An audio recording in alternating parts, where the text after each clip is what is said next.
There are two important reference points in this cap. The first one is this peak and this point here where the center of the peak, the bill, meets the cap fabric. And the second one will be the button at the top. So I want to refine this bill, this peak, and we're going to use a rasp and just round this over so this is a nice smooth curve, because if I look at the cap, this is a beautiful smooth curve. So let's just refine this.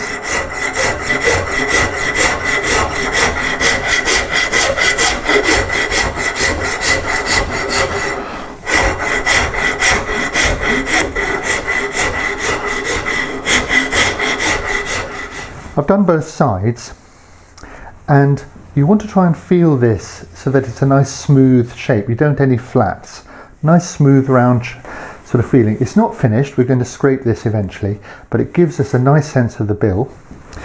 And here we're not going to actually do the outline yet, but it comes along here sort of like this, and it drops down to the table or the floor, whatever this is sitting on, and then it will actually come up here and underneath there a little bit. So there's a little bit of wood to come away here. I've done it on the other side, I think you can see there. So this wood will eventually come away, and all this is going to be undercut. So there's the edge, but we haven't set this edge in right.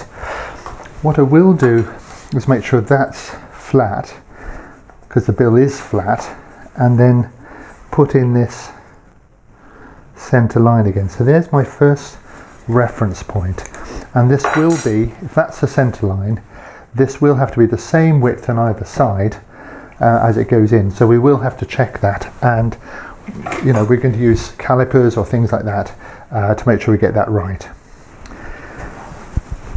The button at the top here is high spot on the wood, but you can see, I hope, that it's sloping down like that at the back.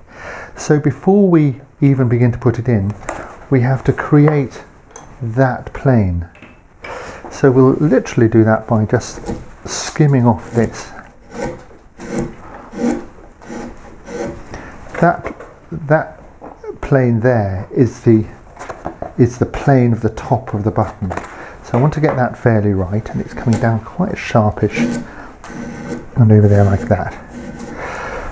So the button itself now, looking at my hat, is here. Is to the side of the center line. So it's somewhere about there. Again, it's a bit of a, what would you call it? We're inventing this hat a little bit. So if you're a little bit out, it doesn't matter. So what I'm going to do is come around this bit here with a deep V, or in this case a U-shaped gouge, and take the wood away like this. So this in a way is a little bit of relief carving, because I'm taking the background down effectively here.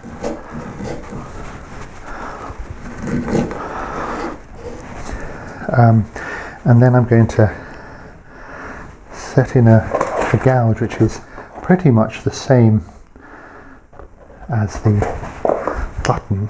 So I'm just going to stab that in there like this, come round,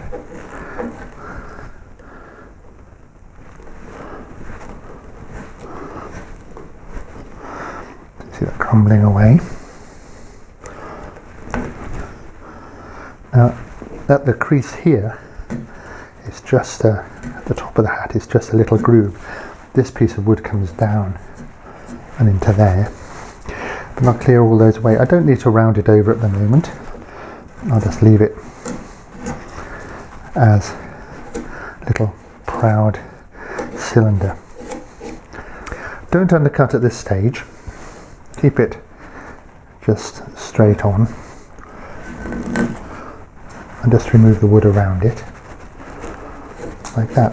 Why this button is important is because if you look at the hat, everything, all the creases and everything are radiating from it. So this now becomes our focal point for these lines that we've drawn.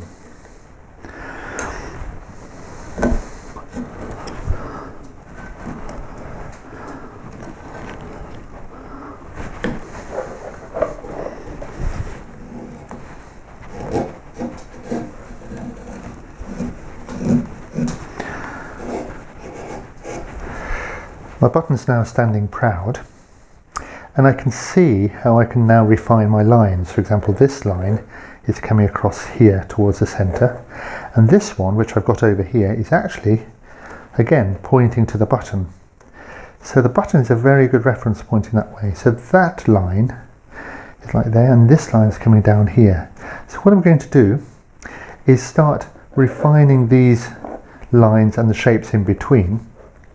What I'm not going to worry about are all these seams. That's a surface decoration which we're going to try and put in later.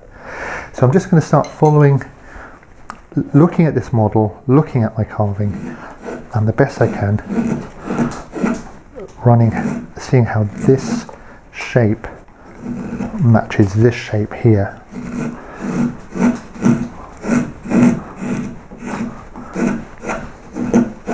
Then I'll redraw this line a little bit, this ridge, to sort of get me a sense of where that's coming down here.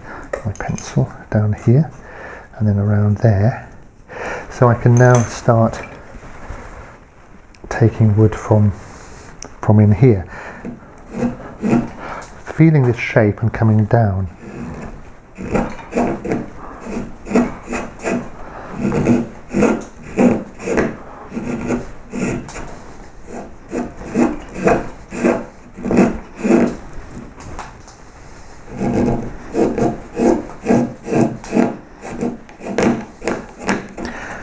I go as far as I can. At some point I'm going to switch to bent tools. And this one over here is coming along here and coming down here. Then this line itself, and along here, goes quite down, turns this corner. So there's this nice hollow in there. So I'm just going to look at these lines, follow them through, try and make them more accurate, but also more sensitive, in the sense that they're a bit narrower, perhaps in the right places, and so on.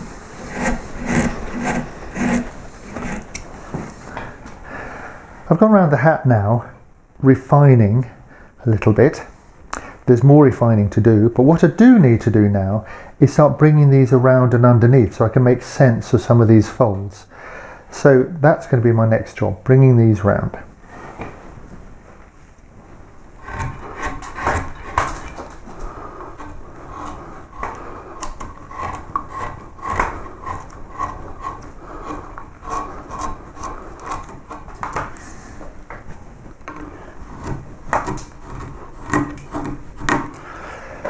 There's a flat bit across here under which this tucks. So I want to suggest that, round this over a little bit, but leave this mass for the moment. We'll deal with that as a separate entity.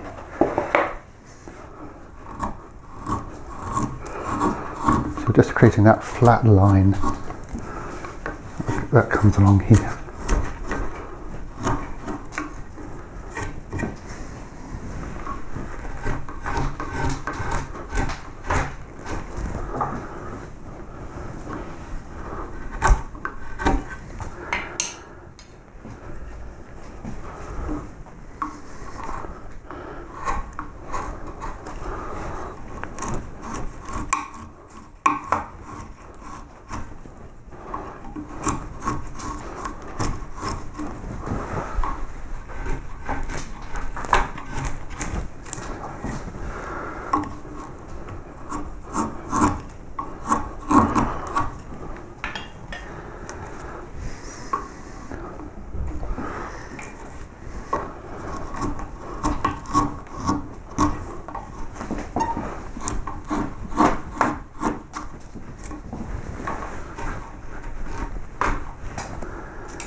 Here we have the baseball hat at the end of this stage. So it's still quite crude, but you can see the shapes coming in.